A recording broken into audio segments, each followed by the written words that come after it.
I showed up to my sister's wedding after she and my parents threw me out 11 years ago and told everyone I was a dropout. Instead of exposing them, I showed them the life they never thought I could build. I step into the grand ballroom of the Evergreen Resort and immediately wish I hadn't come. Chandeliers drip crystal light across marble floors and wealth whispers through the room in hushed tones of respect. Michael's hand finds the small of my back, steadying me with the gentle pressure of his palm. Breathe, he whispers, his surgeon's eyes assessing me with clinical precision. We earned our place here. Leo tugs at his bow tie, his 6-year-old patience already wearing thin. Mom, this thing is trying to choke me. I kneel, adjusting the offending fabric with a smile. Just for a little while, buddy. Remember our deal behavior now. Swimming pool. After the reception, crowd parts briefly, and my heart stops. A familiar profile catches my eye. The slight tilt of her head, the way she leans forward when she laughs. I haven't seen that gesture in 11 years, but my body remembers it instantly. The bride turns, champagne glass raised in a toast, and our eyes lock across the room. Grace, my sister. The champagne flute trembles slightly in my hand, the only outward sign of the earthquake happening inside me. I hadn't recognized the name Daniel Brooks in the invitation. I hadn't made the connection. I'd assumed Grace was still using our family name Collins. Her gasp cuts through the ambient conversation like a blade. Heads turn. The music continues, but a bubble of silence forms around us, stretching across the divide. Behind her, mother's face drains of color, then flushes crimson. Father moves protectively toward Grace, his broad shoulders creating a barrier between us, just as he's done all our lives. What are you doing here? Mother hisses loud enough that nearby guests turn with curious eyes. The familiar shame rises in my throat for a heartbeat. I'm 21 again, standing in the rain with a suitcase, homeless and alone. Michael steps forward, his voice firm but measured. My wife is a guest. She's the CEO of Medova. We were personally invited by the groom. The name MedNova ripples through the cluster of medical professionals nearby. I hear whispers, see recognition dawn in their eyes. CEO. A woman in a burgundy dress turns to her companion. That's Amber Collins. The rain soaks through my thin jacket as Father's words echo in my memory. If you're too ungrateful to help at the clinic, don't come back. The slam of our front door punctuates his sentence final as a judge's gavel. Now I stand straight back in Valentino. The rain a distant memory. The scared girl is gone. In her place stands a woman who built something from nothing, who refused to disappear. Dr. Daniel Brooks approaches, confusion creasing his brow. His gaze darts between Grace's frozen face and my composed one. You know the CEO of Medova? He directs this question to my parents, then turns to me with growing interest. We've been trying to partner with them for months. Your patient monitoring system is revolutionizing post-surgical care. Grace attempts a smile, but it falters at the edges. Mother and father exchange glances loaded with panic. The whispers among the wedding guests grow louder, more insistent. I could make a scene. I could expose 11 years of lies. I could tell Daniel how they told everyone I'd failed out of college, how they'd painted me as irresponsible while pocketing my tuition money for Grace's benefit. The power is finally mine. Instead, I simply say, "Hello, Grace. Congratulations." The simplicity lands like a thunderclap. Grace flinches as if I'd shouted. Michael's hand returns to my back, a silent question. Stay or go? Leo looks up at me, innocent to the undercurrents swirling around us. Mom, is that lady in the white dress your friend Daniel's gaze sharpens. He looks between Grace and me, his new bride, and the stranger who clearly isn't a stranger. Grace. His voice carries confusion and the first notes of suspicion. I thought you said your sister was. His voice trails off, the unfinished sentence hanging between us. Grace's eyes dart frantically between her new husband and her parents. For the first time in my life, I watched her struggle for words. Have you ever walked into a room and immediately regretted it? The smart move would be to grab my family and quietly slip away. Let Grace have her perfect day. Let sleeping dogs lie. But sometimes regret is just fear wearing a mask. And I stopped being afraid a long time ago. And this is my wife, Grace. Daniel beams his arm, sliding around her waist. Stanford graduate and the brilliant mind managing her family's medical practice back in Vermont. I stand 10 feet away, my champagne untouched, watching my sister nod dearly as she's introduced to a cluster of doctors. Her pearl earrings catch the light when she tilts her head, a gesture I recognize from childhood or tell when she's about to stretch the truth. The Collins Clinic has been serving our community for 30 years, she says, voice pitched perfectly between pride and humility. We specialize in family medicine with some geriatric care. Michael touches my elbow, drawing my attention to the conversation unfolding beside us. A silver-haired woman in an elegant pantsuit, my name badge. Medova. Her eyes widen. You're Amber Collins. Your presentation at last month's medical summit was brilliant. The patient monitoring system you've developed is changing post-surgical recovery protocols across 3 states now. 4, actually, I smile. We just finalized implementation with Northwestern's hospital network.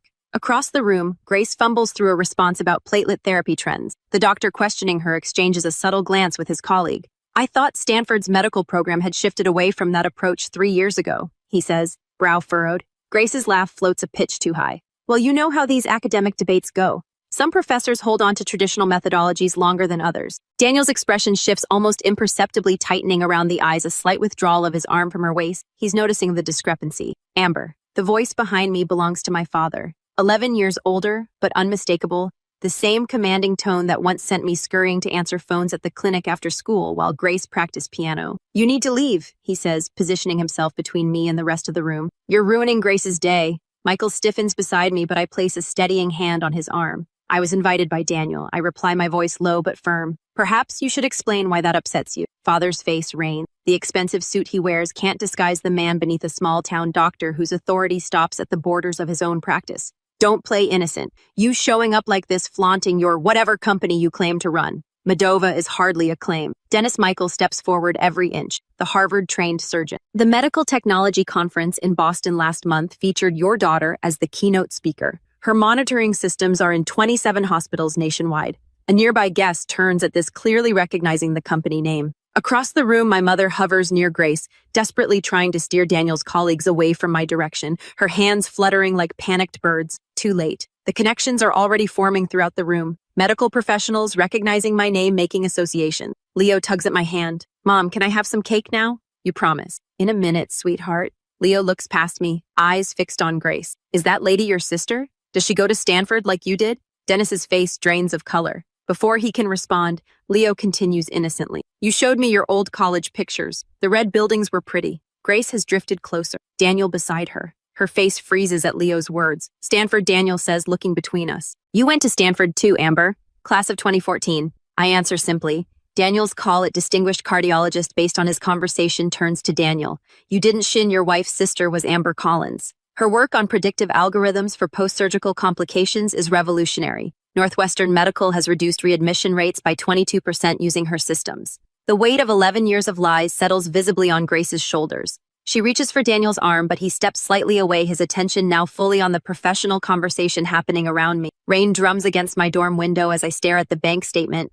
The numbers not computing. My college fund depleted, transferred to an account I don't recognize. The same day, a package arrives from Grace of photos of her spring break in Cancun, the trip I couldn't understand how our family could afford. I shake off the memory, focusing on the present. Daniel has pulled Grace aside, their heated whispers visible from across the ballroom. His face reflects growing confusion, then disbelief, then something harder as she clutches at his sleeve. You told me you graduated from Stanford, he says, voice rising just enough to carry. I went there. I've never heard your name mentioned by any of the faculty. Grace's response comes frantically. It was mostly remote learning, a special program they had for.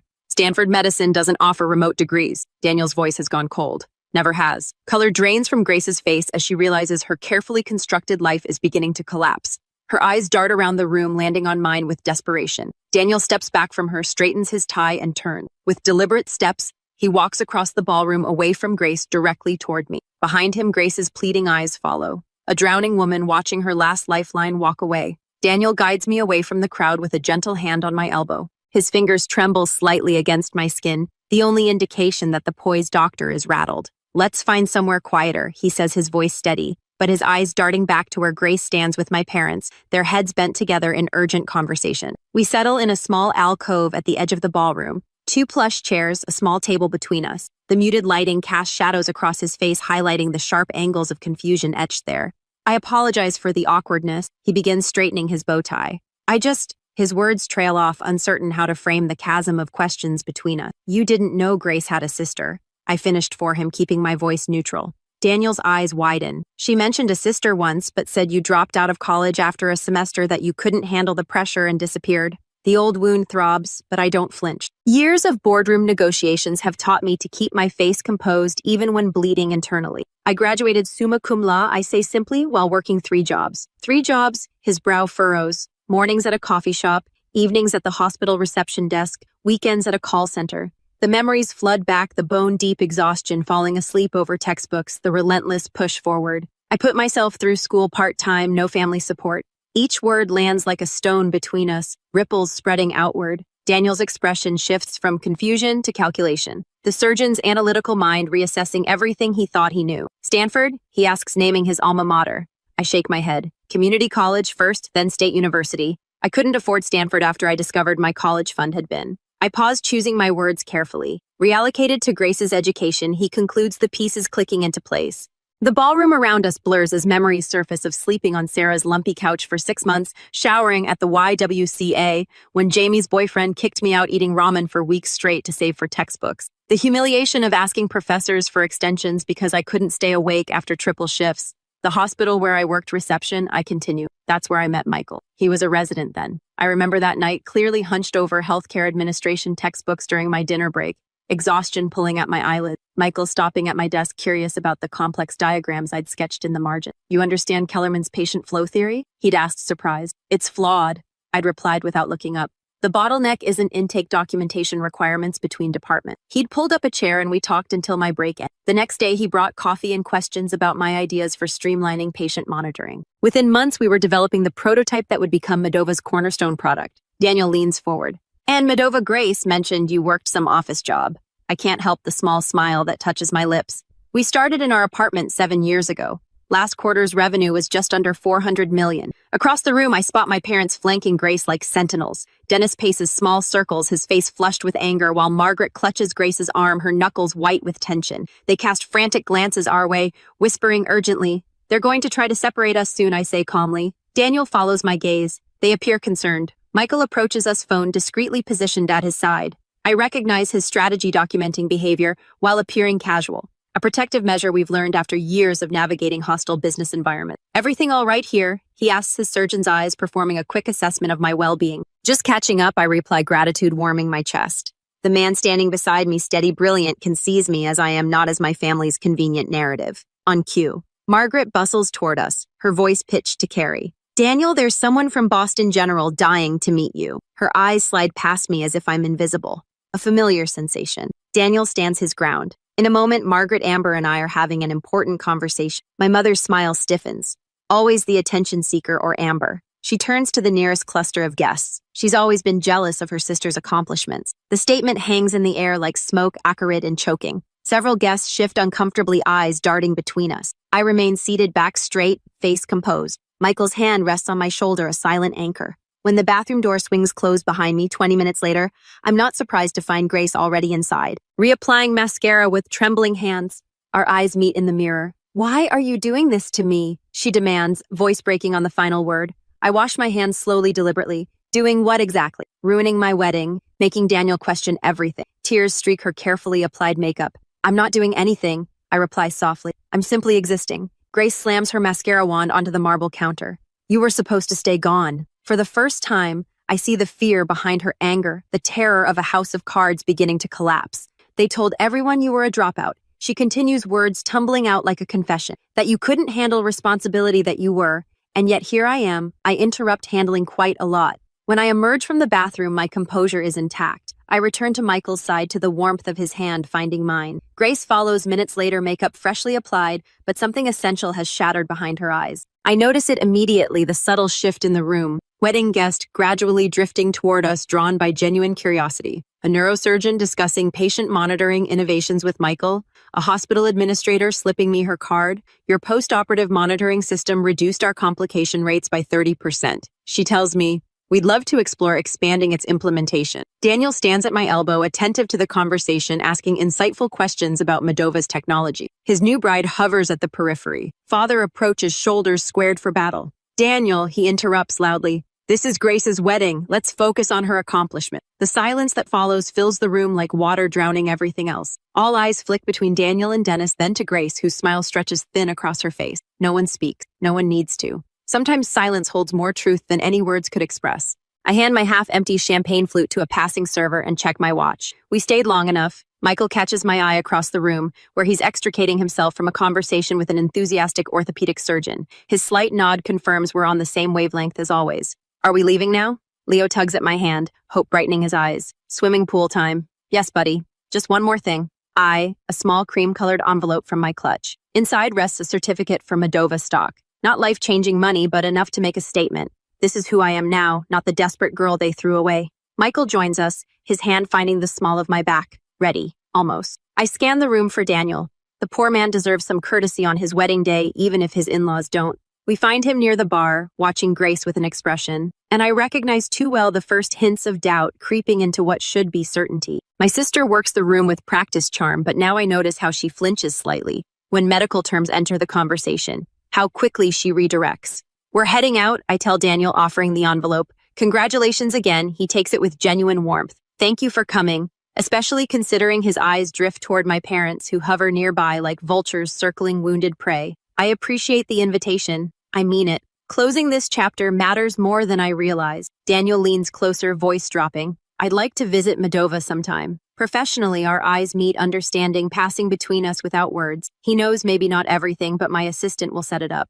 I offer my business card, aware of Grace watching us, her smile cracking at the edges like old porcelain. Mother glides toward us, social armor firmly in place. Amber was always so driven, she tells a nearby guest with calculated lightness. Of course, she had advantages we couldn't provide Grace. The blatant reversal of truth would have wounded me once. Now it's almost comical. What advantages were those, Mrs. Collins? Michael asks innocently. The 3 jobs while putting herself through night school or sleeping on friends' couches after you took her tuition money. Mother's face hardens, but a cluster of Daniel's colleagues has drifted within earshot. She reads a step, recalculating. Leo looks up at me, confusion clouding his face. Aren't those people your family, Mom? The question silences everyone within hearing distance. Simple, direct, unintentionally devastating. I kneel to his level. They're relatives, buddy. Family is different. Father chooses this moment to approach, puffing up his chest like he did when I was young and easily intimidated. You can't just waltz back into our lives.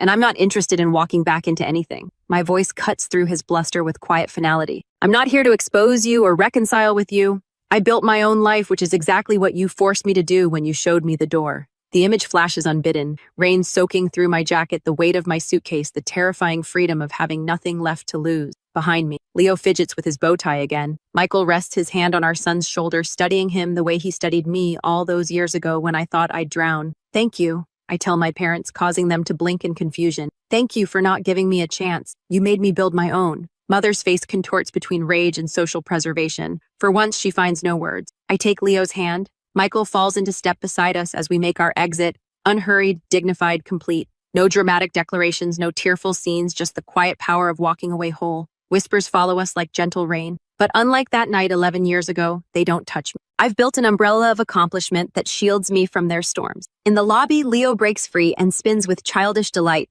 Pool time. 10 minutes to change and I'll meet you there, Michael tells him, tussling his hair. As we cross toward the elevators, I catch our reflection in the polished marble wall, a family of 3 solid and connected. Behind us, through the ballroom doors, I glimpse Daniel watching her departure, then turning back to his new bride with new questions in his eyes. Some weddings mark beginnings. This one marks an ending, the final release of expectations. I never needed to fulfill approval. I no longer seek, and pain I refuse to carry forward. Leo punches the elevator button with enthusiastic determination. Up we go. Yes, up we go indeed. Sunlight angles through the floor-to-ceiling windows of my office, casting long shadows across the polished concrete floors. 1 month has passed since Grace's wedding, but the memory still lurks in corners of my mind like a half-forgotten dream. I scan the partnership proposal from Boston Memorial. A contract worth 8 figures sprawled across my desk. Moldova's patient monitoring system reduced post-surgical complications by 37% in their trial run. Numbers don't lie. Numbers don't play favorites. My assistant Meredith's voice crackles through the intercom. Dr. Daniel Brooks is here to see you. My pen stills against paper. I hadn't spoken to my sister's husband since that night. Send him in. Daniel enters like a man carrying invisible weight. His shoulders curl forward, suit jacket wrinkled at the elbows. Dark circles shadow his eyes. Thank you for seeing me without an appointment. He stands awkwardly until I gesture toward the chair opposite my desk. Coffee, I offer. He shakes his head. I can't stay long. I wait. Experience has taught me the power of silence. I've consulted with a lawyer about annulment possibilities. The words tumble out like stones. Everything Grace told me was fabricated. She never attended Stanford. She never managed your parents' clinic. She's the receptionist. I absorbed this without surprise. The lies were always there waiting for someone to know. I'm sorry to hear that I say and mean it. Your parents made her the face of their practice while they... His voice trails off as he runs a hand through to shove hair. The billing practices at their clinic. They've been charging Medicare for procedures never performed using outdated codes deliberately. Grace helped them do it. The revelation lands like a slap, not because it's shocking, but because it confirms suspicions I buried years ago. I didn't mean to drag you back into this. Daniel continued. But when I started investigating Grace's background, I found patterns discrepancy. Your name kept appearing in old clinic records, then vanishing completely 11 years ago. The skyline beyond my window shimmers in summer heat. I built this view from nothing, while they built their lives on fabrication. They used my college fund for Grace, I say simply. When I confronted them, they told me I wasn't Stanford material anyway. Daniel winces. The irony is, I never wanted to be a doctor. I wanted to improve medical systems, make them more efficient, more accurate. You've done that, Daniel says, glancing around my office. Medova is transforming post-surgical care across the country. A silent stretch is between us, comfortable in its honesty. The clinic is being investigated, he finally says.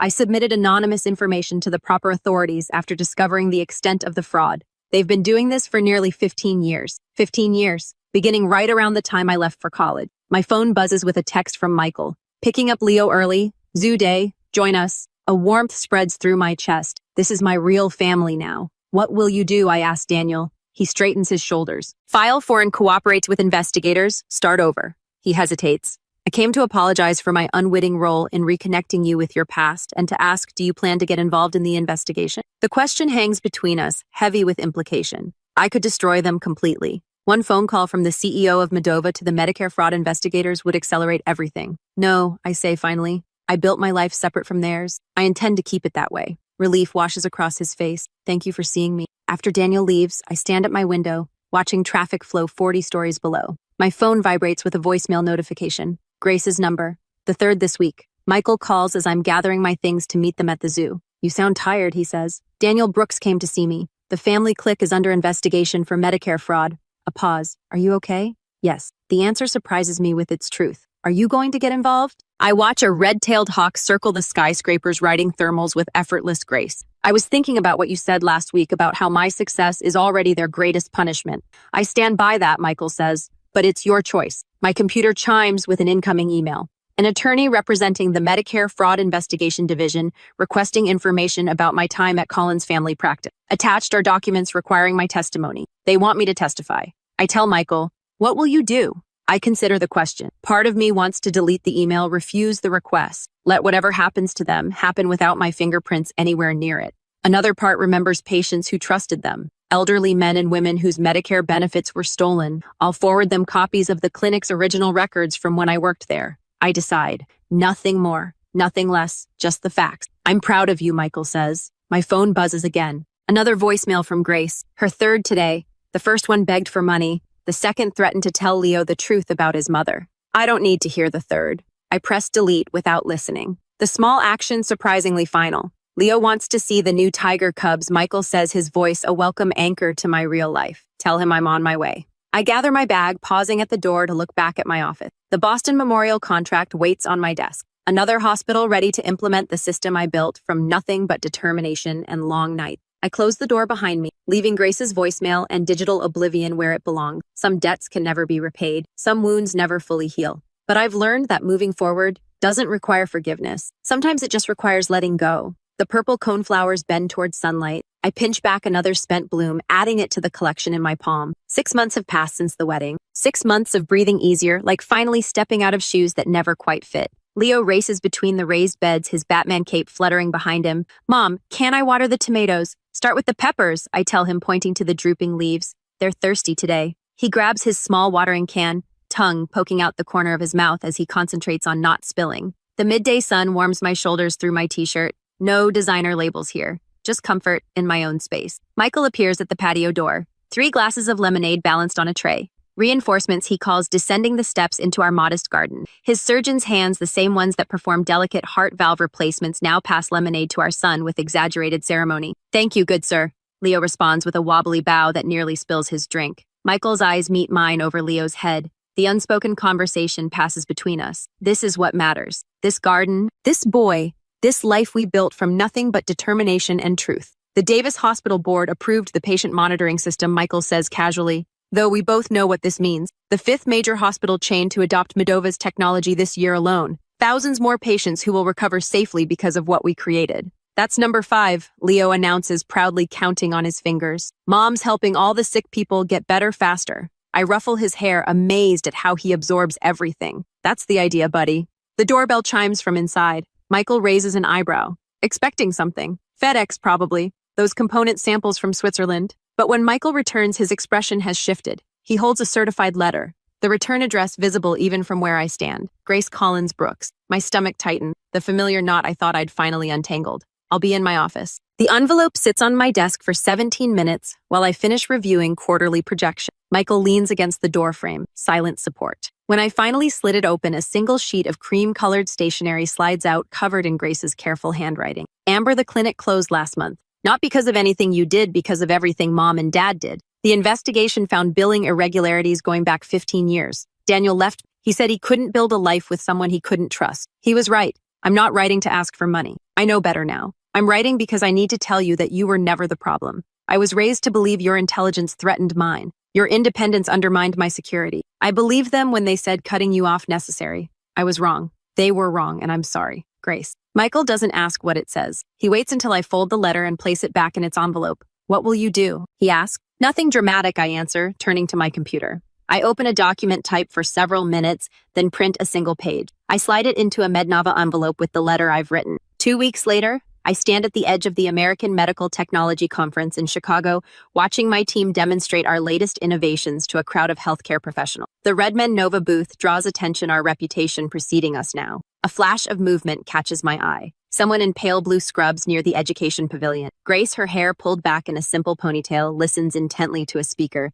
discussing entry-level medical coding certification. Our eyes meet across the crowded exhibition hall. No gasps this time. No drama, just quiet recognition. She holds the Medova internship application I sent her, clutched like a lifeline. I offer a small nod, not forgiveness exactly, but acknowledgement. She returns it, eyes bright with something that might be determination. We don't approach each other. Some relationships are completed, not continued. That evening, I finalized the paperwork for the Collins First-Generation Medical Scholarship. Not named for my parents, but reclaiming my birth name for something better. 20 students without family support will receive full tuition and mentorship next fall. Back home, I kneel in our garden again, digging small holes for new seedlings. Leo helps, his small hands patting soil around tender roots. Some plants don't grow well next to others, I explain, showing him how to space the seedlings. They need their own space to thrive. Like people, he asks, surprisingly perceptive. Smart boy, I whisper, kissing his forehead. Yes, like people. The sun slants golden across our yard. Through the kitchen window, I see Michael preparing dinner,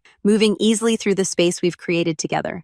I press another seed into the dark earth, covering it gently. Some roots you're given, others you get to choose.